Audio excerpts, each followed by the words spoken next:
saisissante. Loïc Tassé est avec nous. Monsieur Tassé, bonjour. Salut Benoît. Bon, c'est toujours pas réglé, l'invasion de la Russie en Ukraine. Ben, tu crois? Écoute, ça fait presque 4 ans que ça dure, cette guerre. Et je lisais tout à l'heure un titre du journal Kyiv Independent qui disait, d'un expert qui disait, écoutez, pas Trump, drôle encore un lapsus. Poutine, Poutine va affamer sa population plutôt que de sortir de l'Ukraine, parce qu'évidemment, ça lui coûte très, très cher, cette guerre. Et Zelensky dit, mais écoutez, il fait traîner les négociations en longueur. Malgré tout, il y a quand même eu des progrès dans les négociations. C'est la 3e ronde de négociations depuis le début de l'année.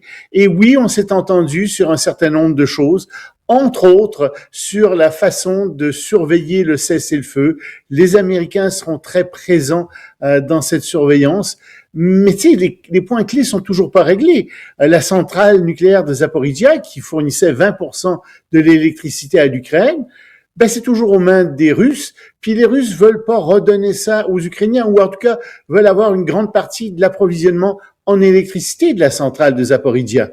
Même chose avec les territoires qui ont été conquis par les Russes, ou ceux que les Russes veulent conquérir. C'est toujours pas réglé.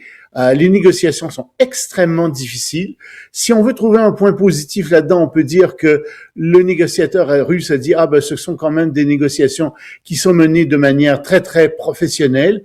Et du côté ukrainien, on a louangé les négociateurs américains, l'arbitrage américain, en disant que les Américains portaient très attention aux détails et que ça aidait beaucoup dans les négociations.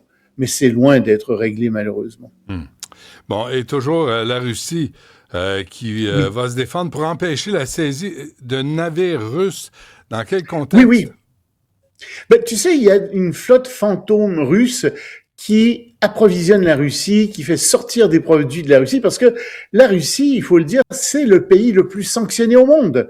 Et les Européens, par exemple, ont répertorié 598 navires, entre guillemets fantômes, navires russes fantômes, qui naviguent sur les eaux du monde. Et donc, les Américains ont commencé à raisonner de ces navires. Les Français aussi en ont arraisonné un en septembre. Il y en a un nouveau qui a été arraisonné en janvier, et c'est un navire qui a été finalement relâché après le paiement un pétrolier, après le paiement par son propriétaire d'une amende de plusieurs millions d'euros. Et on se demandait tous, mais pourquoi est-ce que les Russes réagissent pas à ça, gardent un profil bas? Et finalement, il y a un conseiller du Kremlin qui est chargé des affaires maritimes, qui s'appelle Nikolai Patrushev, qui est très proche de Poutine, qui a déclaré que la marine russe allait désormais protéger les navires commerciaux russes, en particulier les pétroliers fantômes.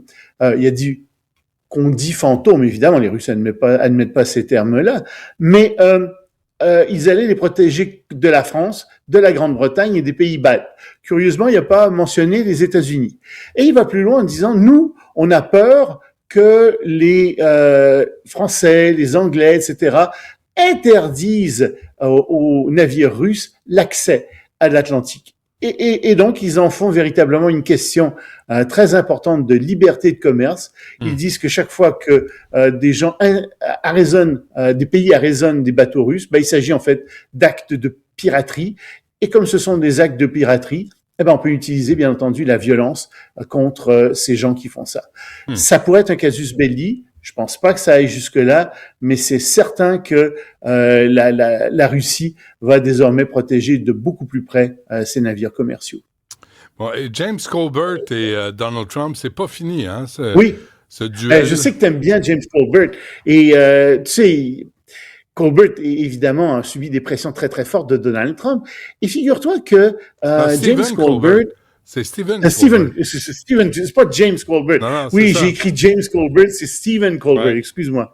Il a réalisé une entrevue avec James Talarico, c'est d'où l'erreur, tu vois. Ce monsieur Talarico est une étoile montante du Parti démocrate au Texas. Et il se présente en ce moment à l'investiture pour le Sénat du Texas dans le Parti démocrate. Bonhomme très sympathique, très médiatique. Et Colbert, donc, l'interview. Mais ne voici-t-il pas que les autorités fédérales des communications envoient à la chaîne ABC qui présente son émission, ils envoient une lettre en disant « ça marche pas, vous pouvez pas faire ça ». Parce que, voyez-vous, il y a une loi aux États-Unis qui dit que vous devez accorder un temps d'antenne équivalent à chaque parti politique, à chaque candidat. Oui, mais en fait, cette loi, elle s'applique aux émissions d'information. Et Colbert fait une émission de variété, une émission de fin de soirée. Et ces émissions-là, traditionnellement, sont exemptées de la loi. Mais non, il semble que Trump ait fait pression donc sur les autorités fédérales des communications pour que ces autorités fédérales des communications, justement, essaient d'empêcher Colbert de présenter, pas nécessairement de présenter l'entrevue, mais qu'il ait aussi des invités qui viennent du Parti républicain. Mais là-dessus, je t'arrête, Loïc, là, parce que il y a une étude de Newsbuster, j'en ai parlé ce matin, c'est un organisme de surveillance des médias conservateurs. Et il dit environ 99% des invités politiques reçus au cours de la première moitié de 2025, il parle des talk shows, là, pas des émissions d'information, étaient démocrates de fin de soirée. De fin de soirée, les talk shows. Jimmy Kimmel. Ça, c'est eux qui disent ça. Écoute, attends, Loïc, une seconde. Sur 107 invités politiques recensés entre janvier et juin 2025, 106 étaient démocrates et libéraux. Un était conservateur. Moi, je suis pas en faveur de la censure des diffuseurs. Non. Sauf que j'ai arrêté de regarder Letterman parce que c'était juste démocrate. Puis Johnny Carson, à l'époque, là, il frappait les républicains, les démocrates, au centre, partout. Et au centre. Mais là, aujourd'hui, c'est que d'un bord. Oui, mais regarde ce qui se passe avec les radios et les petits médias à travers les États-Unis. La vaste majorité d'entre eux est entre les mains, tout ce qui est local est entre les mains de gens qui sont très proches du Parti républicain. Alors, c'est vrai que dans les grands médias, dans les émissions de fin de soirée, les gens tapent très fort sur Donald Trump, avec raison, à mon avis. Mais bon, c'est considéré comme de la variété. C'était pas considéré comme de l'information. Arrête de faire de la politique d'abord. Parce que là, ils disent qu'ils font de la variété, mais Jimmy Kimmel est politique, Stephen Colbert est politique, Jimmy Fallon est insignifiant. Il entre les deux, il fait des imitations. Tous les humoristes. Mais pas tous les humoristes peuvent faire de la politique. Ils peuvent tous en faire. Tout le monde peut en faire. Mais là, il y a une liberté de parole absolue aux États-Unis. Ils font juste du même bas. Moi, je l'haïs Trump. Je fais partie de ceux à qui il tape ses nerfs. Mais je peux pas admettre que des émissions qui s'adressent à un grand public décident eux-mêmes de censurer le contenu des gens qui n'ont pas la même opinion qu'eux. Parce que c'est ça. Ils censurent pas le contenu, ils empêchent ces gens-là de paraître dans ces shows-là. Mais est-ce qu'ils accepteraient l'invitation d'autre part? Est-ce qu'ils en ont pas invité? Ça aussi, ça serait bon à savoir. Parce que non, je suis pas sûr, moi, que... Ils les invitent pas. Non, ils les invitent pas. Écoute, il y a, sur l'ensemble de 2025, 818 épisodes analysés. On a dénombré 197 invités libéraux, 2 conservateurs, Greg Gutfeld de Fox News, puis un économiste. Je veux dire, moi, je suis d'accord, là. Mais je veux bien, mais fais le même exercice pour Fox News. Mais fais le même exercice pour Fox News, puis tu vas te rendre compte. Absolument. Il y a la même chose qui se produit. Mais moi, ce que je voulais dire, c'était pas ça. Ce que je voulais dire, c'est qu'en fait, Colbert n'avait pas été empêché de diffuser cette entrevue. Mais il s'est servi de ça, des lettres d'avocats, etc. Il s'en est servi pour placer ça sur Internet et pour faire de la publicité pour son émission. Ça, je suis d'accord avec sa façon de faire. Je suis d'accord de dénoncer des directives sur les invités. Ça, je suis amplement d'accord. L'autre côté, c'est que ils penchent tous, mais c'est là que ça me tape ses nerfs, ils penchent tous du même bord. C'est comme les émissions à Radio-Canada, tout le monde penche du même bord. T'as même pas un tant soit peu d'équilibre. T'as même pas un tant soit peu d'effort pour arriver à donner une autre perception du monde. C'est là où moi je décroche. Ouais, je me souviens qu'à l'époque du référendum à Radio-Canada, en 95, même chose en 80, mais il respectait à la seconde scrupuleusement le temps d'antenne pour les gens pour le oui et pour le non. C'est parfait. C'était très, mais ça c'est vrai que il y a peut-être c'est moins scrupuleux maintenant, je pense. Souviens-toi d'un reportage aux dernières élections dans Saint-Henri, où il y avait Radio-Canada avait couvert, je pense, une élection partielle, tout le monde sauf le Parti québécois. Ça, c'est réel. Ouais. Alors, on veut pas arriver à ça, là. Tout le monde a le droit de parole partout, tu sais. Puis les médias servent à ça. Tout le monde. Que les gens se fassent une tête. Il y a des partis marginaux que tu veux pas vraiment entendre, là. Non, pas les crinqués. Ça, je suis d'accord. Pas de crinqués. Ouais.